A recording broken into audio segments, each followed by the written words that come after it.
ही मोदकाची तिसरी recipe, modak recipe number 3।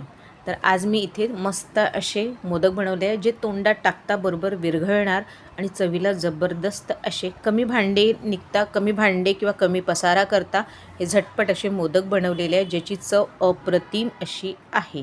तर वेळ न गमावता रेसिपीला सुरुवात करूया। सुरुवात करण्याआधी तुम्ही जर ही रेसिपी फेसबुकवर बघत असाल तर माझ्या पेजला फॉलो करा आणि यूट्यूबवर बघत असाल तर माझ्या चॅनलला सबस्क्राईब करा। त्याचबरोबर लाईक, शेअर आणि कमेंट नक्की करा आणि व्हिडिओ पूर्ण बघा। हॅलो फ्रेंड्स, मी लतिकाच किचनमध्ये तुमचं स्वागत आहे। इथे मी डेसिकेटेड कोकोनट घेतलं आहे 2 वाटी, तो ज्या बाउलनी घेतलं होतं तो 2 वाटीचं प्रमाण आहे।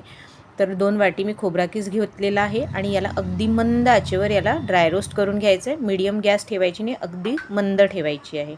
सोबतच त्यात मी अर्धा वाटी काजू घालते आहे, म्हणजे खोबऱ्याच्या किसाबरोबर काजूसुद्धा छान ड्राय रोस्ट होईल। टोटली ऑप्शनल आहे, किंवा मग याऐवजी तुम्ही बादाम, मखाणा हे सुद्धा घेऊ शकता।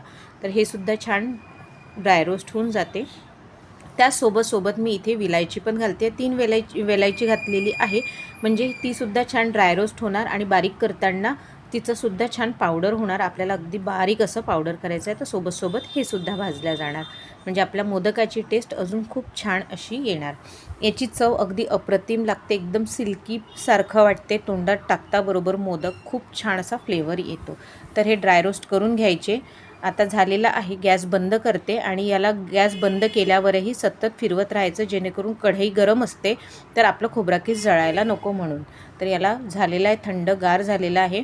आता मी याला मिक्सरच्या पॉटमध्ये काढते आणि पल्स मोडवर मिक्सर चालू बंद करून आपण हे बारीक करून घ्यायचं। अगदी बारीक करायचं आहे, चाळायचं नाही आहे नंतर, पण बारीक करायचं व्यवस्थित असं। तर हे बारीक झालेलं आहे।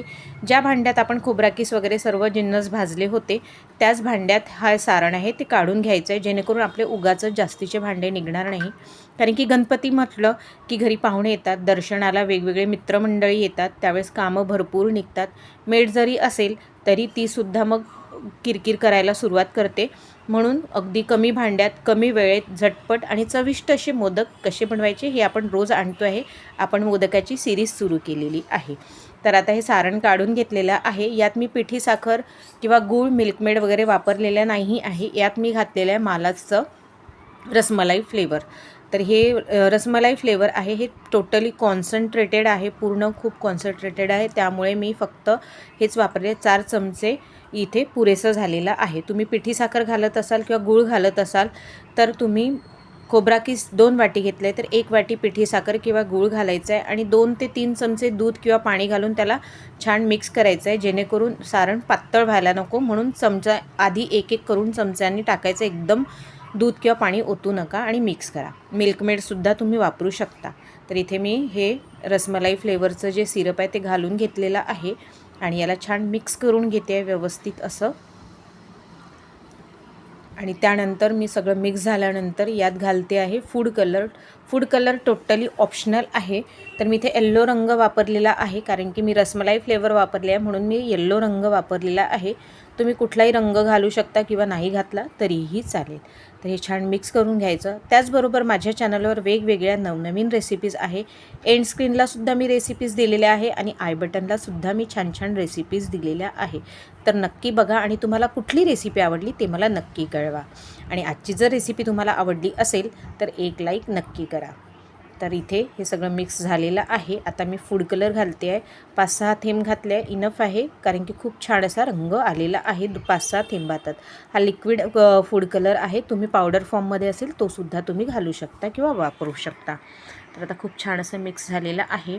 बघा त्याचा टेक्स्चर अगदी सिल्की असेल आलेला आहे, कोणी म्हणणार नाही याला बघितल्यानंतर की हे खोबरा किसाचे मोदक आहेत म्हणून।